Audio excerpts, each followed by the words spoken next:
Alright guys, we're picking up from where we left off 2 hours ago, literally 2 seconds ago for us, but this is part 2 of the most gangster general of World War II, Terrible Terry Allen. Hope you enjoyed part 1, and yeah, should we crack on with it? Let's go. Let's go. If you haven't seen it, top link in the description to part 1, by the way. And with that, his men got up, reinvigorated, and continued towards the objective. Again, Terry showing his expert leadership, being able to get the absolute most out of his men when shit sucks. Yeah. One of the men that served under Terry later described his leadership style as something along the lines of, he always wanted to achieve the objective, not because he was worried that he would get in trouble or get chewed out by Terry, but because he genuinely did not want to let Terry down, because he respected him that much. So they go, they clear 35 miles, they take over the city of Oran, they achieve the objective, and as a reward, command decides that Terry Allen is supposed to hunker down in the city of Oran and piecemeal out his 1st Infantry Division to support other elements. But you can't do this to me. At this point, Terry's pissed. He thinks he has the best infantry division in the army, and he doesn't think that he should be piecemealing out his men to play support roles for everybody else. He thinks that he should be up on the front lines, charging towards the enemy. And this goes on for months. The entire time, Terry is raising hell with his chain of command, and his chain of command just simply isn't hearing it. And after 3 months go by, Terry's finally had enough. He goes over all of his boss's heads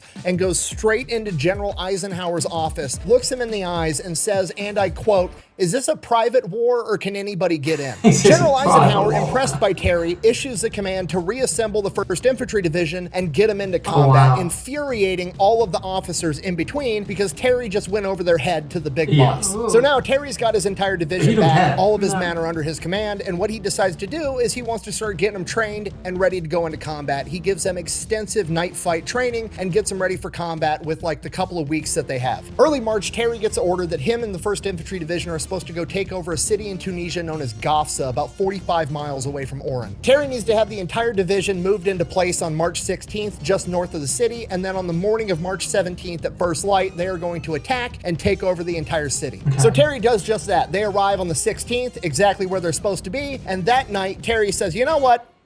Fuck it. We're gonna fight at night. Terry essentially defies orders of fighting at first light when the enemy can see and launches a surprise attack that night. The 1st ID takes over the entire city with minimal casualties. The first thing the next morning, Terry's boss, a guy by the name of General Patton, shows up because he wants to see the assault take place. Right as the sun's coming up, General Patton storms into Terry's headquarters asking what the hell's going on, why don't I see any movement, why aren't you attacking? Terry nonchalantly informs General Patton, battle's over, I already have all the objectives. He's already done it. Let me hear you say, good job.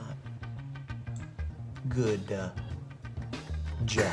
Well, now Patton's not pissed off that the objective wasn't met. Now he's pissed off that it wasn't met exactly how he wanted it to be met. And he demands an explanation from Terry. At this point, Terry casually asks General Patton, do you know who Knut Rockne is? At which point, Patton responds, yeah, what the hell does a Swedish football player have to do with war? If you don't know, Knut Rockne was the guy that popularized forward passing in American football. So Terry explains to him, the night attack is essentially the forward pass in the infantry. Telling Patton, and I quote, why would I beat my brains out for a yard and a half when I could just pass the ball for 40 yards? At which point General Patton says again, and I quote, oh, and then he fucking leaves. From here, Terry and the 1st ID are ordered to help the Allied forces take over the next city, El Gater. Again, they launch a surprise attack, taking over all the preliminary objectives, and from here, they experience heavy German resistance, a ton of counterattacks. They're getting strafed by the Luftwaffe, they're getting hit by artillery. It is an absolute shit show. After a couple of days of fighting, Erwin Rommel sends in a bunch of heavy tanks to punch through the American 1st Infantry Division's lines, and they are making a beeline straight towards Terry's headquarters, at which point Terry is ordered to fall back, to which he responds to his chain of command, I will like hell fall back and I will shoot the first bastard that does. And the 1st Infantry goes on to repel the attack. That very same day, Allied intelligence cracks the German battle code and they intercept a radio transmission saying that the attack is going to resume at 1600. A little bit later, they intercept another transmission that says the attack has been postponed until 1645. Now, to most people, this just seems like good information to have. Right now, we can,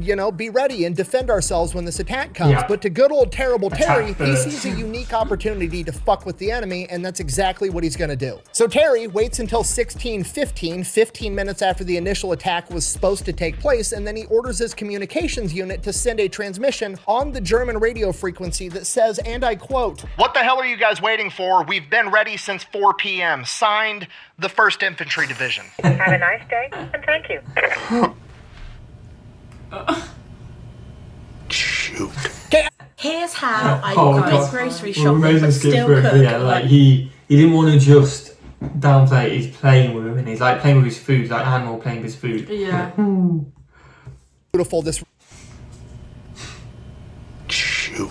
Okay, I don't think you guys understand how beautiful this really was, okay? It was like an onion of go fuck yourself. Yeah. There's so many different layers to it. I mean, for one, it's just funny. Two, it demoralizes the enemy because now the enemy knows that we've intercepted their communications, we've broken their battle code, we know they're coming, and we're not scared. Yeah. And three, the story of this happening spreads through the front lines like absolute wildfire and increases morale like crazy. I mean, could you imagine being a frontline soldier? You've just fended off the infamous German blitzkrieg by Erwin Rommel, and then your good old buddy, your boss, Terry, essentially pulls his junk out, lays it on the table, and asks Erwin Rommel if he wants seconds because he knows that his boys are gonna fuck him up if he does. You'd be absolutely pumped going into that battle, and that's exactly what happened because they stuffed him in the pocket again. Oh, wow. At which point, none other than General Patton comes strutting into Terry's headquarters again with a smile on his face and says, and I quote, "Terry, when are you gonna learn to take this damn war seriously?" winning. The battle Doesn't need continues to. until April 6th until they've achieved all of their objectives. After this, the first ID is tasked with basically going around Tunisia and cleaning up all the remnants. Okay. They're going around following Terry's command. Terry's launching night attack,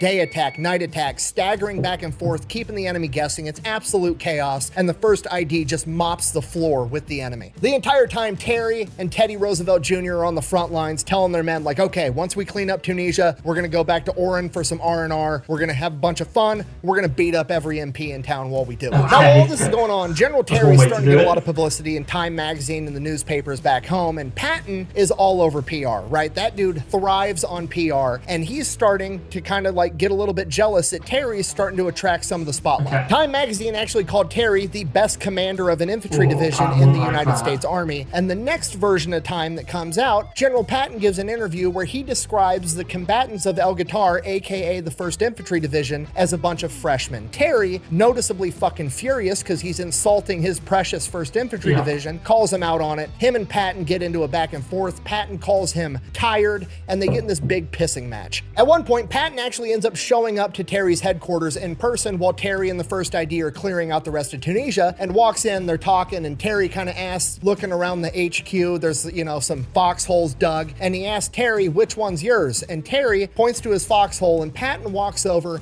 and takes a piss in it. At which point, Terry's bodyguards click the safeties off their Tommy guns, and Patton realizes, oh fuck, I might have took this too far. Yeah, And Patton quickly scurries out of Terry's You just want to piss in it. That is mad in it. I feel like that's a step too far. That. HQ and fucks off. So Terry is absolutely not getting along with his contemporaries and the men above him in the chain of command, but at the end of the day, he really doesn't care what the people above him think about him. He wants to get the job done and take care of the men below him, and that's exactly what he's doing. He's not going to let some big name talk down to his men just so they can get more press. But it's not just Patton. Omar Bradley also does not really like Terry Allen, because Omar Bradley shows up to see how the first ID's doing, and what he notices is, unlike all the other infantry divisions that are, you know, eating cold food out of a can, every time he shows up to the first ID front lines, their chow halls are full of fresh beef because apparently they fucking found some on the battlefield. And this is On the apparently a big battlefield as deal well. because they were all ordered to not eat the local livestock for fear of getting people sick, but also like just fucking cook the meat. People have been doing this for tens of thousands of years. It's worked fine the entire time. General Terry's gonna bend the rules to get his guys some warm food and take care of them because that's just the type of guy he is, but Omar Bradley interprets this as him being a poor disciplinarian and being lax on all the policies, so Omar Bradley doesn't really like him either. Regardless, the first ID finishes clearing out the rest of Tunisia, and then they go back to Oran for some much needed R&R. Yeah.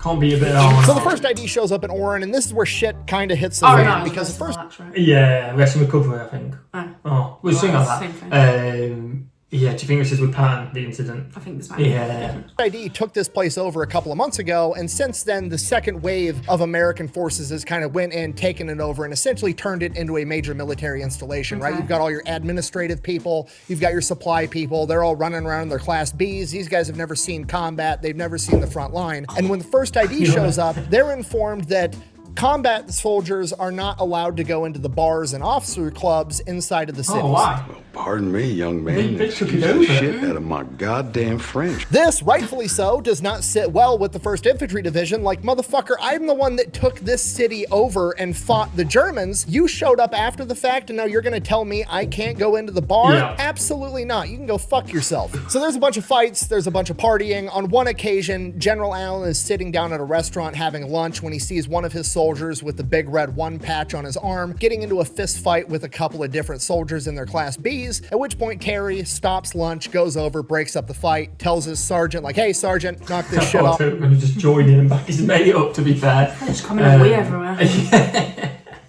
I mean, you know what you think about it, but obviously there is a lot of internal bickering and stuff like that during the war then. That side, it hasn't really been covered before, has it?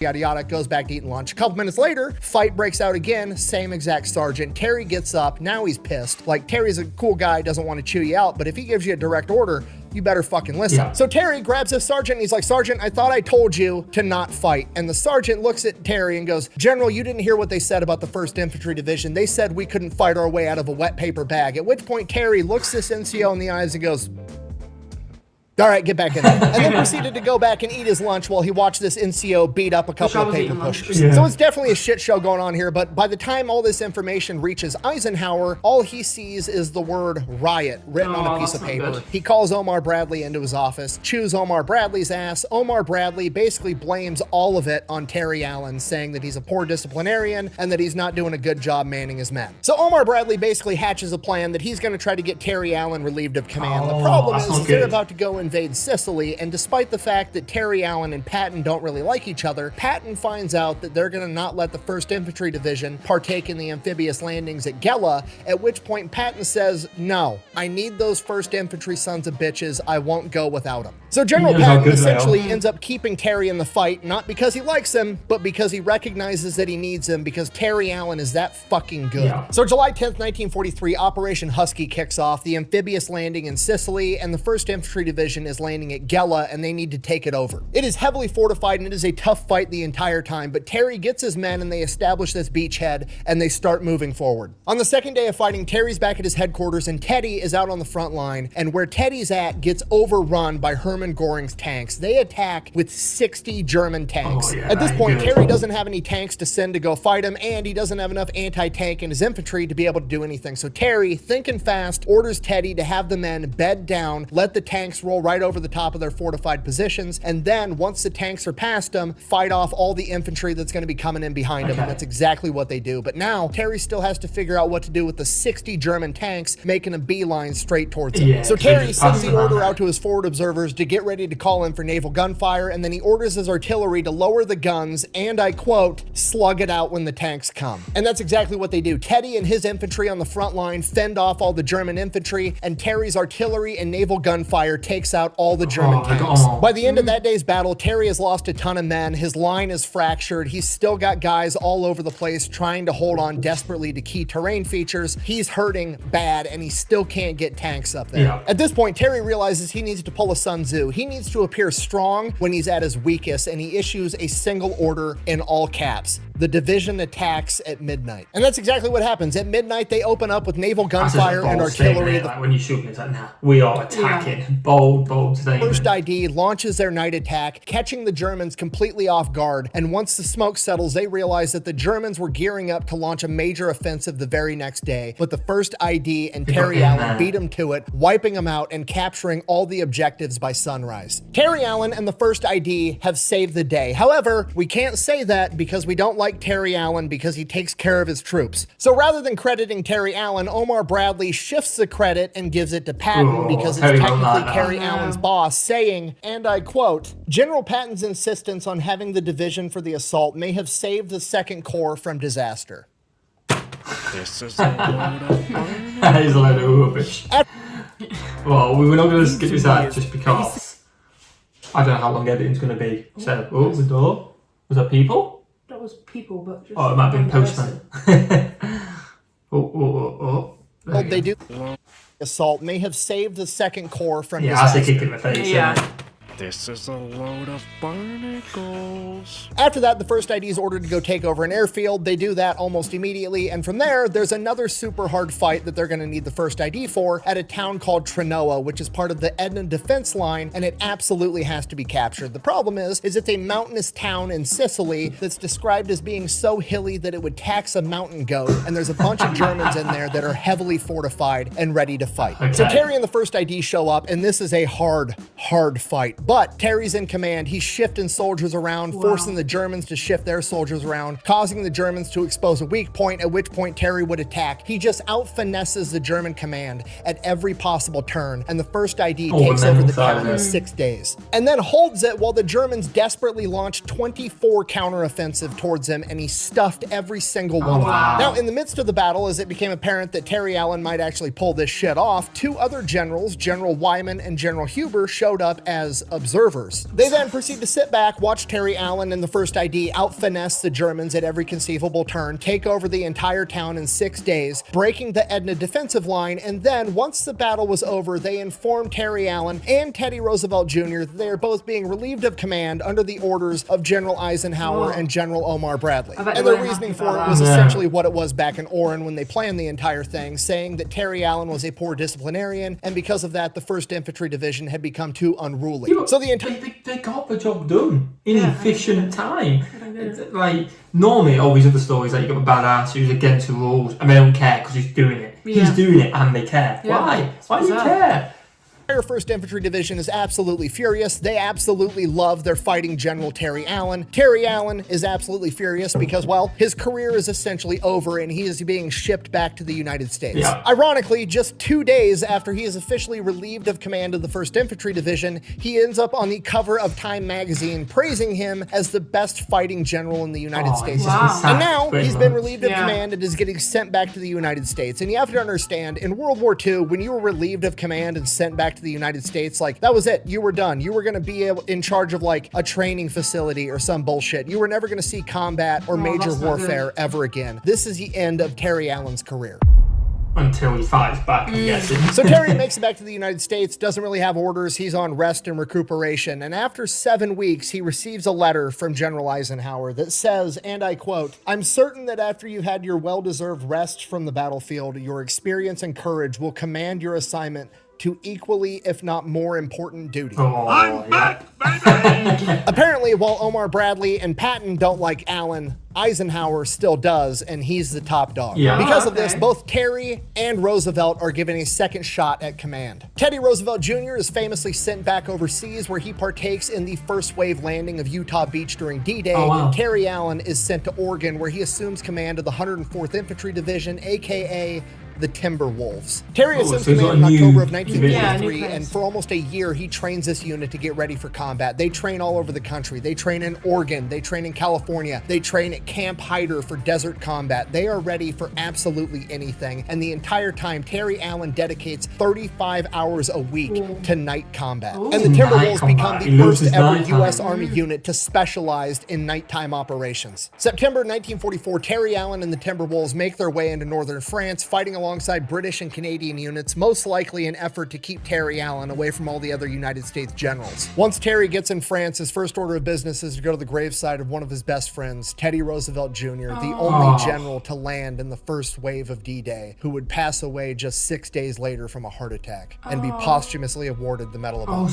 And after that, Terry Allen is pissed and goes on an absolute tear through the enemy. Shortly after the British and the Canadians witness the Timberwolves in combat operations, Canadian General G.G. Simmons says, and I quote, "Once the Timberwolves got their teeth into the Germans, they showed great dash. The British and Canadian troops on their flanks expressed great admiration for their courage and enthusiasm. When they again meet the Germans, all hell cannot stop the Timberwolves." And he was absolutely correct, because Terry Allen and the Timberwolves fight through northern France. They fight through the Netherlands. They push the Germans back past the Meuse River. They help capture Antwerp. They capture the major industrial city of Stolberg. They run down the German army, liberating towns left and right. During the Battle of the Bulge, the last-ditch German Hail Mary of an offensive, they not only hold their positions, but they contain the Germans on the northern flank. Due to their ability to operate at night, the British and the Canadians simply start calling the Timberwolves the Night Fighters. They are so impressed by Terry Allen and the Timberwolves that Sir Alexander Harold of the British Army calls calls Terry Allen the best division commander he's seen in 2 world wars. Bear in mind, this is at a time where British and American officers had a rivalry and didn't think very highly of each other at all. Yeah. From there, the Timberwolves come up on the historic German city of Halle. It's this beautiful town that's been there forever, and it is being occupied by German soldiers under the command of Felix von Luckner, the famed Sea Raider from World War I. Terry Allen personally brokers their surrender by basically coming to the negotiating table and telling Luckner, hey, look, this is a really pretty historic city. If you don't surrender now, I'm going to level the whole fucking thing. Wow. So he reluctantly agrees to surrender to Terry Allen. Okay. The Timberwolves then continue to push further inland until they actually run into the Soviet Red Army, at which point Terry Allen takes the patch off of his arm and declares the Soviet commander an honorary Timberwolf, and the Soviet officer does the same to Terry Allen. And according to legend, they spent that night having a drinking competition, and Terry Allen won. From there, the Timberwolves moved to help seal the Ruhr pocket, cutting off 300,000 German soldiers and ultimately forcing them to surrender before they moved on to liberate a concentration camp. Shortly after that, the Germans would surrender, the Timberwolves was deactivated in July of 1945, and Terry Allen would finally retire in 1946 after achieving his redemption of not only getting fired from his initial job, but taking a year to train another unit, fighting all the way across the European theater, and he still beat Patton into Germany by 4 months. After a lifetime of military service, Terry retired, moved to his wife's hometown in El Paso, Texas, where he became an insurance salesman and was very active in the veterans community, helping out any and every way that he possibly could. Unfortunately, at the age of 79, Terry would make one final sacrifice for his country. His 38-year-old son, Terry Allen Jr., was killed in combat in Vietnam, and Terry would pass away 2 years later at the age of 81. He is currently buried at Fort Bliss National Cemetery with his wife. Oh, wow. Oh. This must be the son. Yeah. Junior, yeah, and this is him as well. In there, yeah. Oh, wow. And his son. And that is the story of Terry De La Mesa Allen, aka Terrible Terry, the general that cared more about his subordinates than the opinions of his contemporaries. The man who legendary war correspondent Ermi Pyle described as the greatest leader of men and the greatest tactical general in the United States Army. And in my opinion, the most gangster general of World War II. Thank you for watching. Best way to support the channel is go buy some merch over at fatalelectrician.com. Quack bang. Out. Have we got anything happening in this thing? Use just Twitter. Shit pisses me off. Literally one of the greatest generals in American history, and nobody even knows his name. Hopefully this video helps with that at least. Yeah, I was gonna say, a lot of people know his name, I think. Not enough people, but a lot of people know his name. Enjoy that? Yeah, that was actually really interesting, because I knew nothing about that. I'd never heard of him, and it's also interesting to hear all the bickering between the allied countries as well, not only that, but also within your own country when you're fighting the war, because it's going to be tense, isn't it? There's going to be arguments, but you don't really hear about that side of it, do you? No. And then, Terry was absolute badass. It's a shame he was hated by many, because he was an absolute badass. But a people's general. People's general. Smash that button, guys. Smash the subscribe button. Enjoy that? Yeah, it's good. Let us know what other Fire Electricians videos you want to do. I think anything over 30 minutes probably going to be done in 2 parts. And yeah, what should we do? Have a fantastic day. And we'll see you legends in the next one. Peace.